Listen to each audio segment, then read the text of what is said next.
Welcome to another edition of Market Impact Insights, your podcast source for business leadership perspectives to help your business grow. Hear from experts in marketing, sales, business strategy, and more, with practical advice for business success. Make sure you won't miss the latest episodes by visiting marketimpactnow.com. Now, here's your host, Dan Albaum.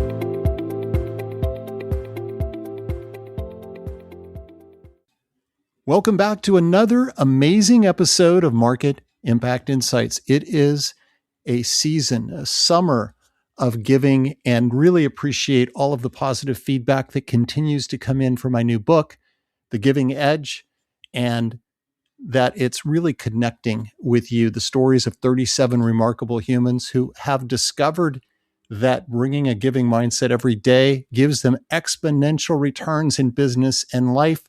Make sure to check that out wherever you find books, and really appreciate hearing how this is really inspiring and motivating all of you. And we are in a time of great change, a time of evolution. Certainly from a technology perspective, AI is really reshaping how companies, leaders, and teams are re-strategizing and thinking differently about how they execute with all of the capabilities in AI, data intelligence, modern application ecosystems. All of that is creating amazing opportunities, but it's also a time where leadership and focus and intent has never mattered more than it does now. We're going to get into all of that with David Dean.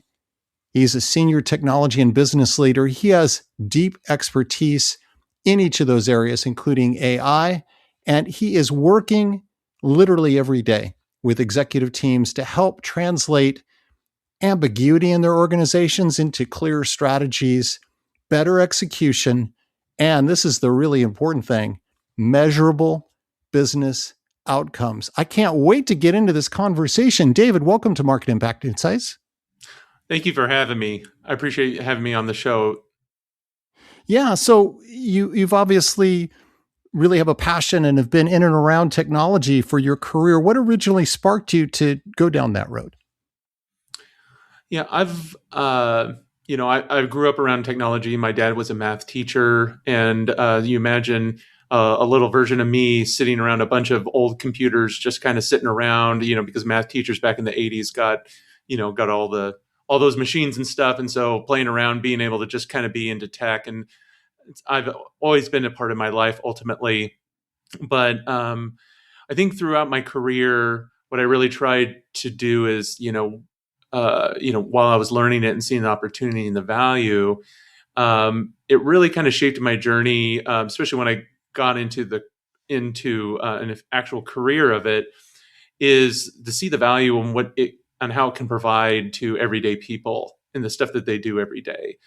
And luckily, and very early in my career, I was actually a high school teacher teaching technology to students, programming and that type of stuff, and seeing the learning process and how people kind of want to learn with that always resonated with me. And I just realized, like, everyone is just a student, and even long into their lives, everyone's learning all the time. So what is the best way to be a technologist is to understand learning and how people interact with technology to really kind of spark that opportunity of where I can be able to be helpful and provide value with it. And that kind of resonated me through most of my career, and kind of how I shaped and I chose technology to focus in on. And that's why, like, productivity-based technology was a real draw for me, like things like, email and instant messaging and, collaboration platforms and that kind of stuff. And I'm like, how can I help make this work to help make the business better?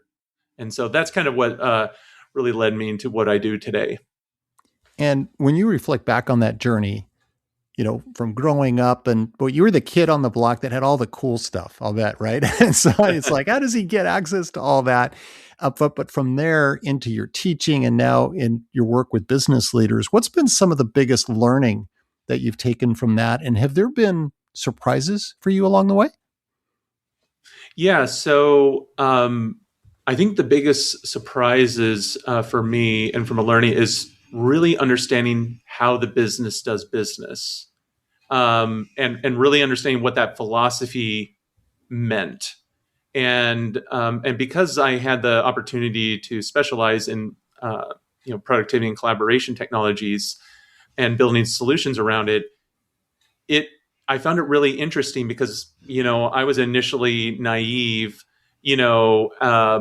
through some of this stuff where I was like, I made assumptions, how things are done with it, and I realized how wrong I was on how and why, not just like from a task standpoint, but the way people thought, around interfacing with technology.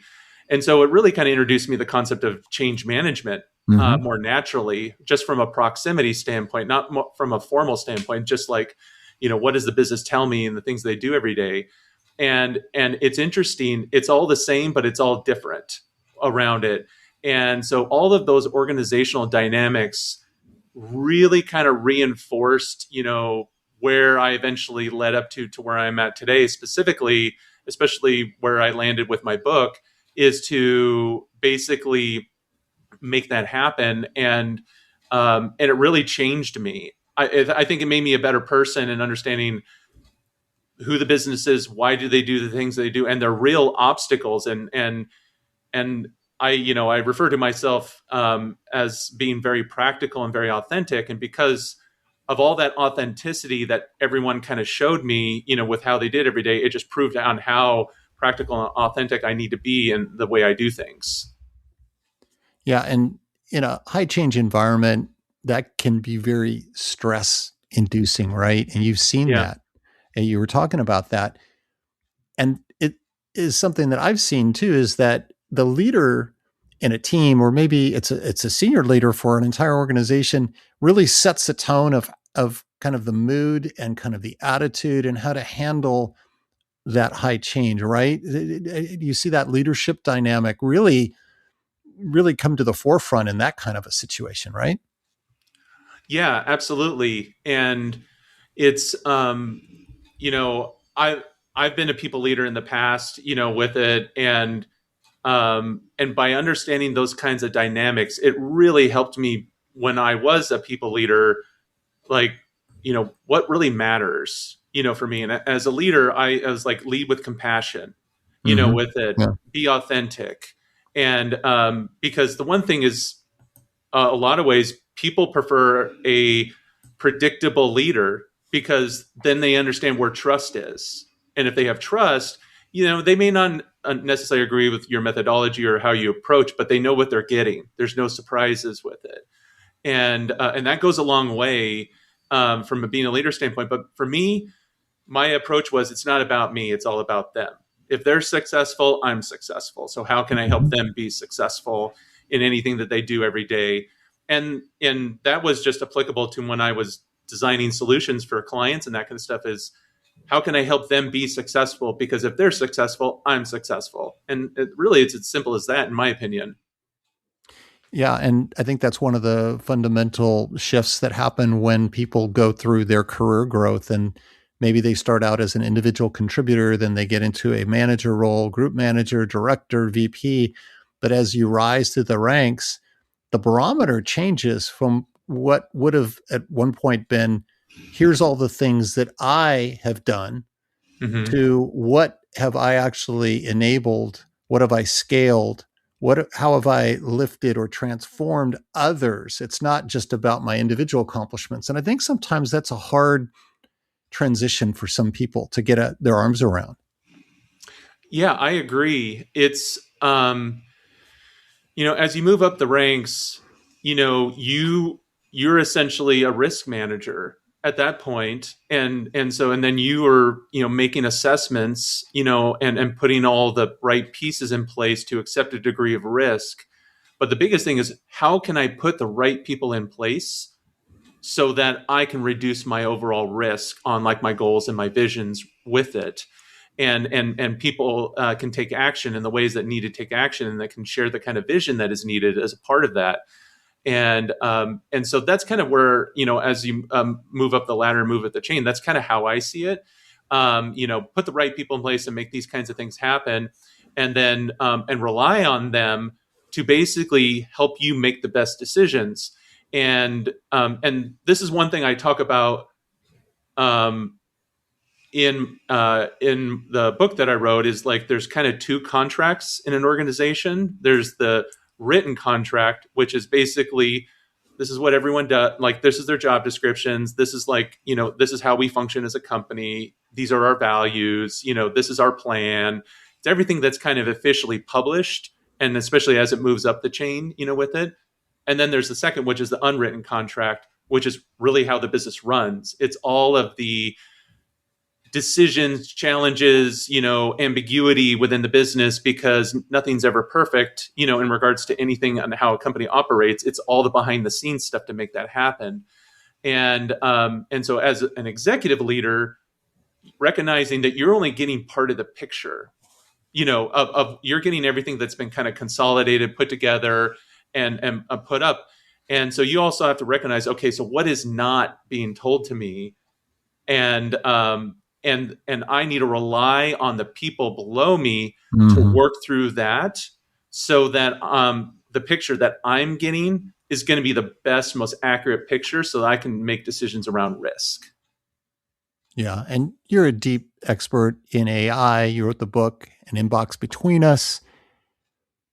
What are you seeing out there in terms of AI and how it's perceived? Are there some misperceptions going on? Things that really need to be cleared up for us to really get the most out of this wonderful tool? Yeah, I think that,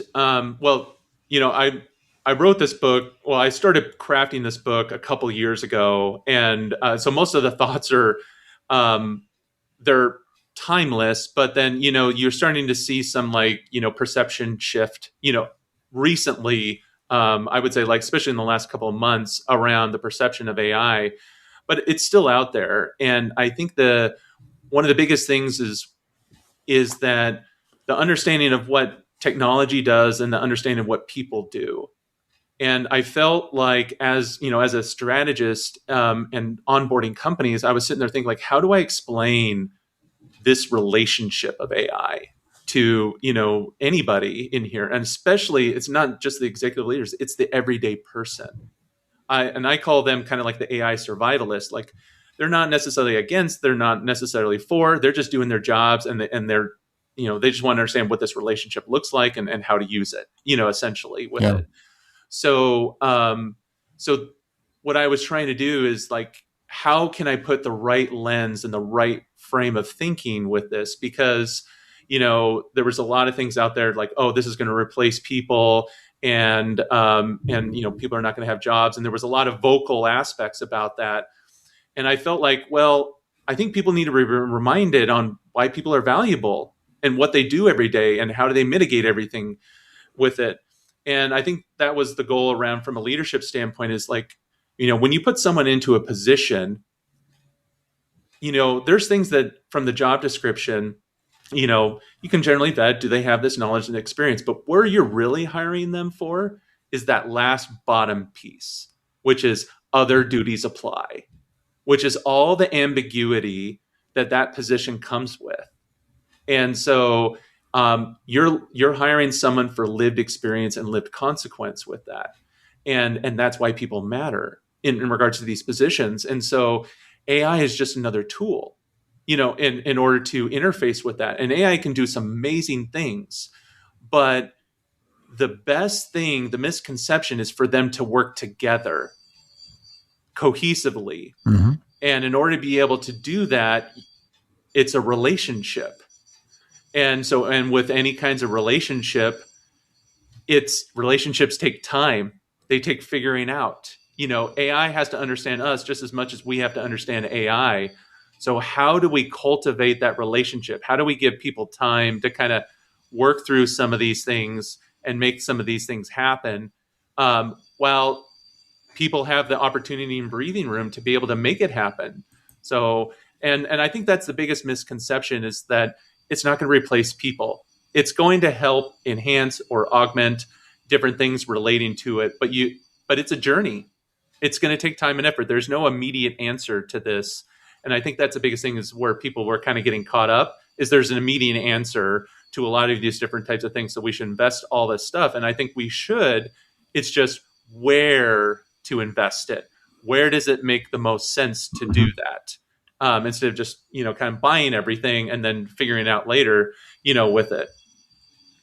Yeah, it's really encouraging to hear you re-emphasizing the value, the importance, and really just the enduring aspect of the human factor, because I think there's still a lot of fear still out there, and it gets refueled every time in the media. There's a quote from a CEO or founder that says something along the lines of, well, we downsized, or I replaced insert department name because of our AI investment. And I think some of those quotes that I don't think fully capture the shared reality of so many organizations around the importance of humans.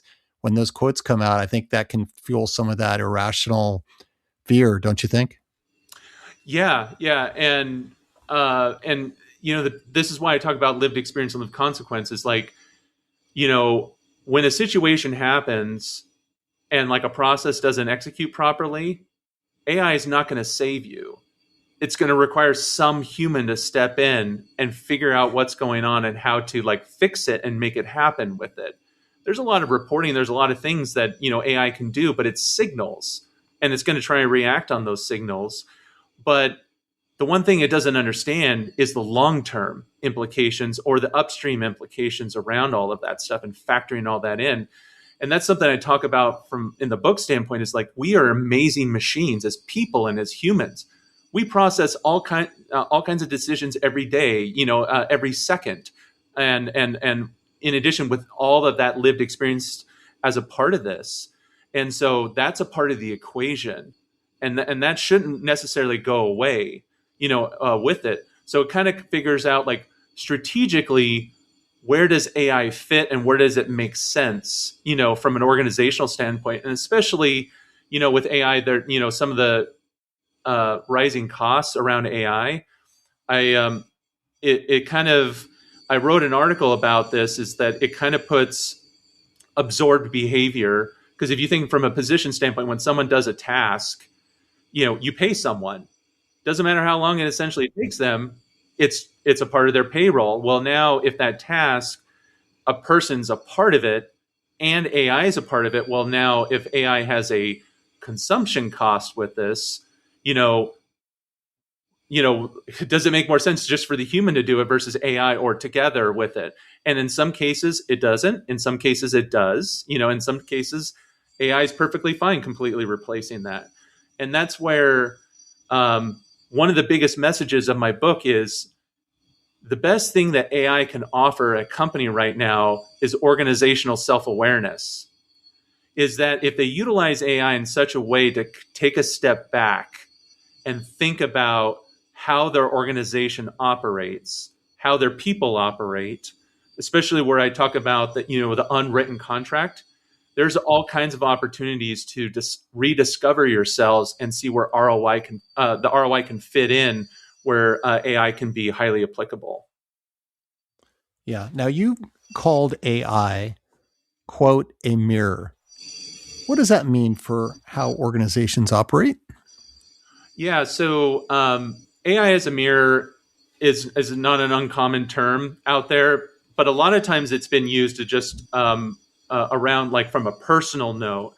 My definition around AI as a mirror, it's more of an organizational mirror. And with that, from an organizational mirror standpoint, it's an opportunity to see how your organization really actually operates. And this is kind of ultimately where I get to my book standpoint. And Inbox Between Us is normally that undocumented behavior to, like, handle all the organizational dynamics relating to processes, steps, and all those different types of things, around it.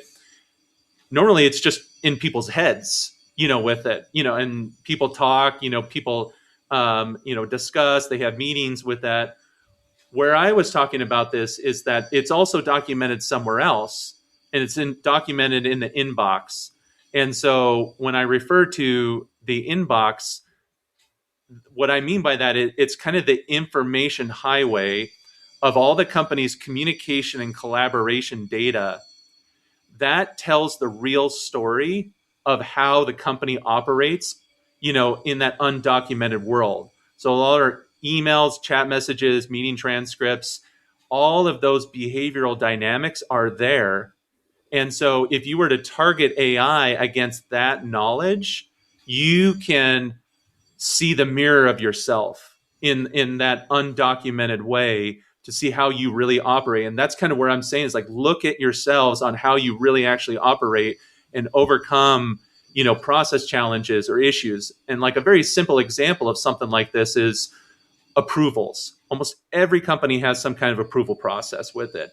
And most of them are all done via email, with it. So what if I targeted AI and said, looked at a situation where there's shared camaraderie around like this process is really slow. It's taken a lot of time, with it. If we pointed the lens at that and started asking questions and started documenting this, I can start figuring out why it's slow. And it may have nothing to do with a tool. It may be like the person feels like they don't have decision authority, or that person who's approving is way overloaded, and they don't have the time or capacity. Maybe we need to change the process with it. There's all of these organizational dynamics that are discoverable by utilizing AI in such a way. And then you can see where AI can be applicable from either a tooling standpoint, process improvement standpoint. And that can scale not only to a company wide, but to an individual team or even an individual person within the company. Well, with so much activity going on around planning and incorporating AI and making it more intrinsic and just almost the pulse of these organizations, why are so many AI transformation efforts still stalling, even when they have some great strategy on paper? Yeah. So it's a change management exercise, really. And when I talk about AI, it's a relationship, because I talk about this, a book is like AI is really like a third presence to a company. And you have this triangle, you have the organization, you have the employee, and then you have AI.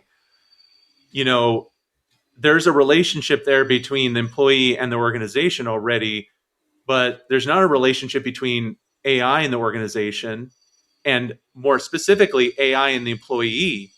So what does that dynamic look like? As I said, relationships take time and effort to figure all this stuff out. So a lot of times where they stall is there are assumptions made based on how employees behave.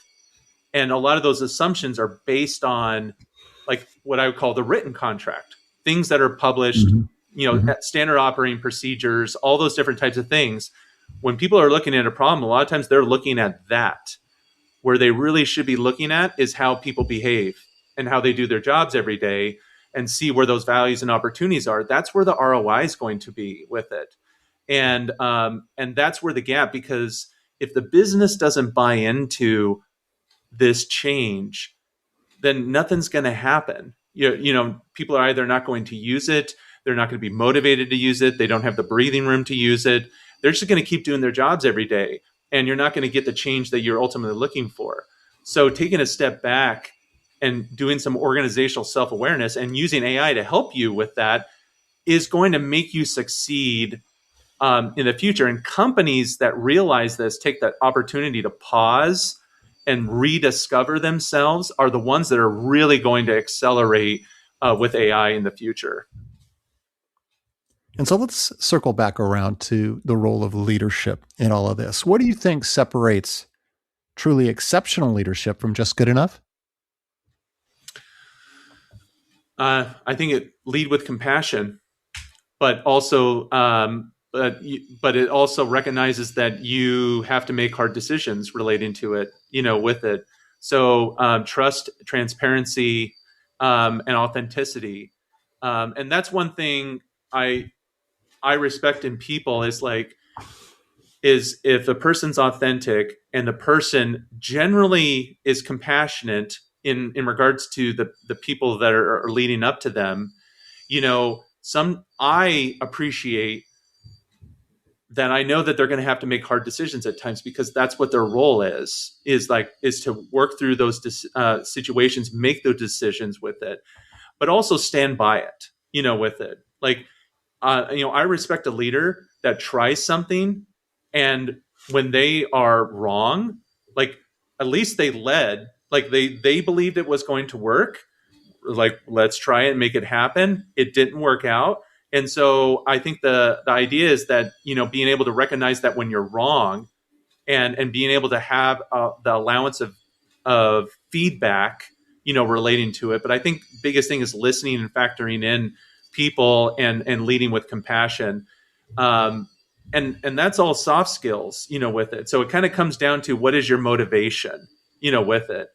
And I do recognize there are real constraints at the top with it, but you can still lead with compassion and transparency as much as you can with that. And I think people respect that, and that's what latches people onto that leadership.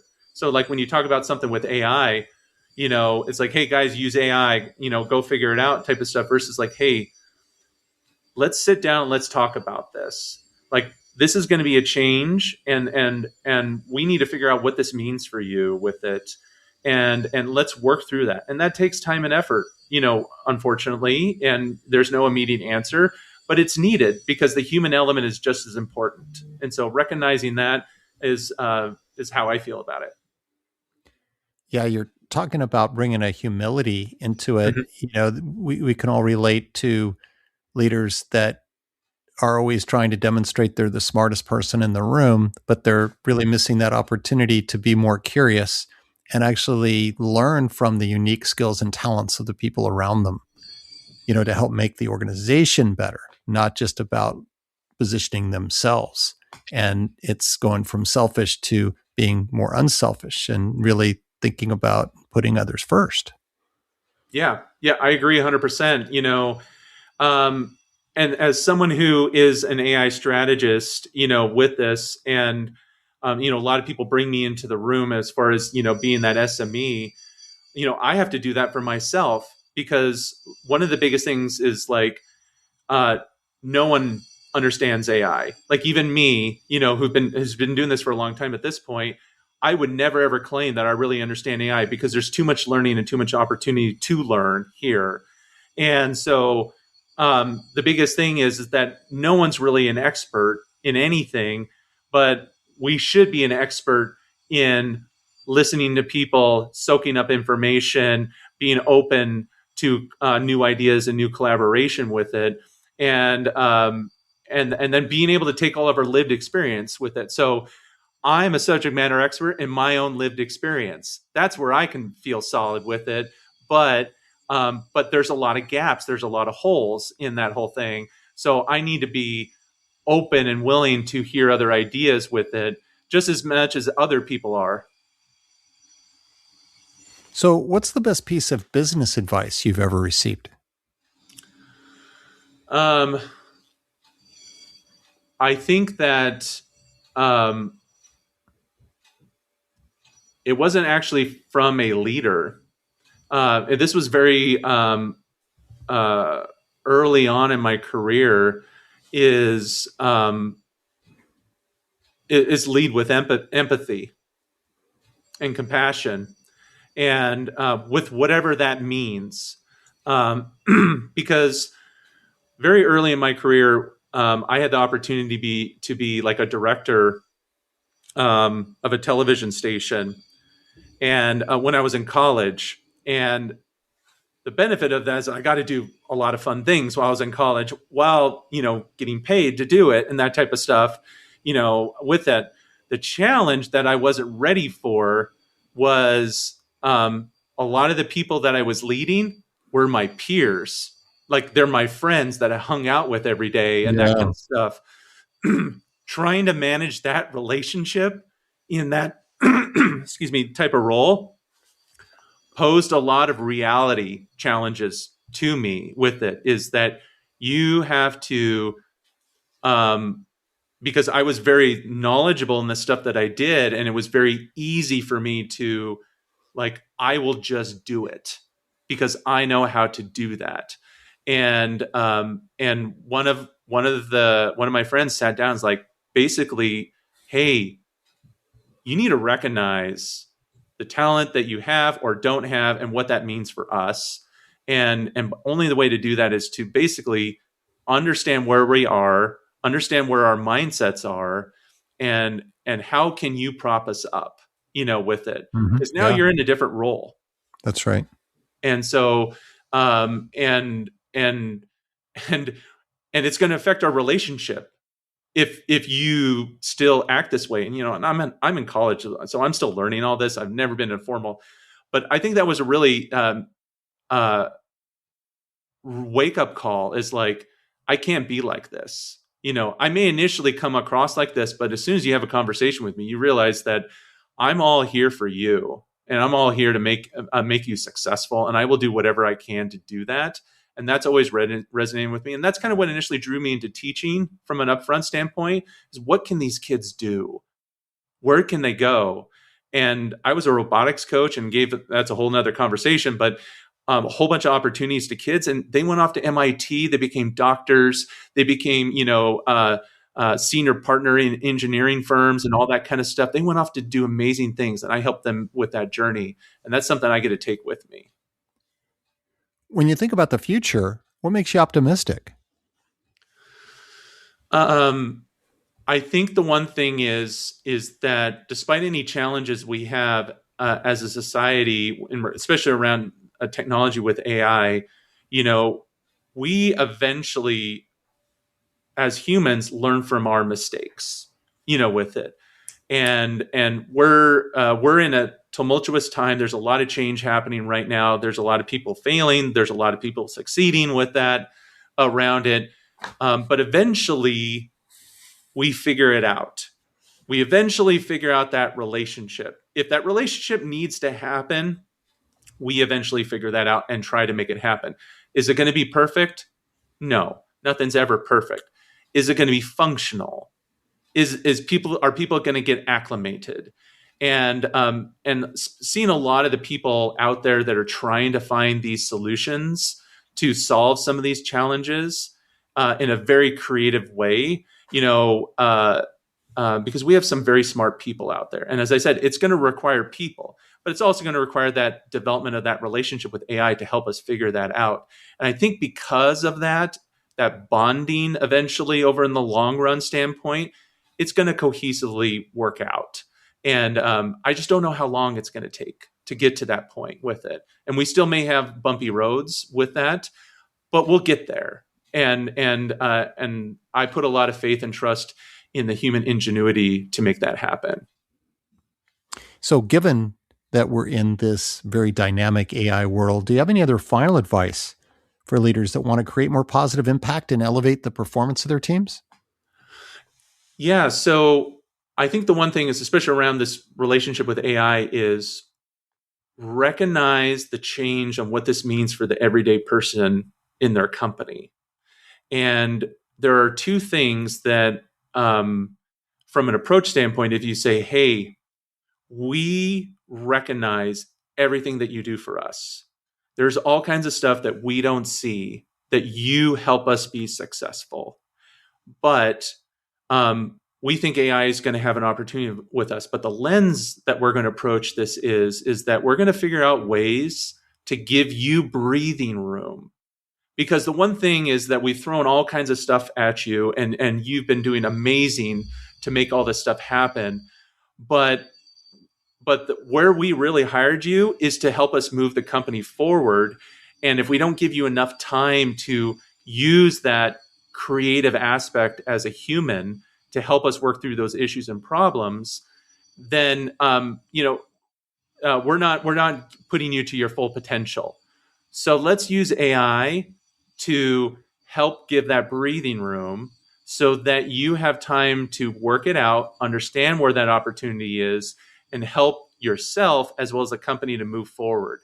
And that's why I talk about organizational self-awareness and messaging around that. People will resonate that because it's a much more intimate conversation and relationship the company has as an organization with employee. And it will also help with that bonding with AI to make that happen. Well, so much opportunity ahead for all of us. David, thanks for sharing your journey. This reminder that leading with compassion, that is the ultimate leadership gift and path to impact. Really enjoyed our conversation. Yeah, so did I. I appreciate it. And you can find more about me on davidchristopherdean.com and my book, An Inbox Between Us. If anyone's interested in reading more about this, I really appreciate you having me.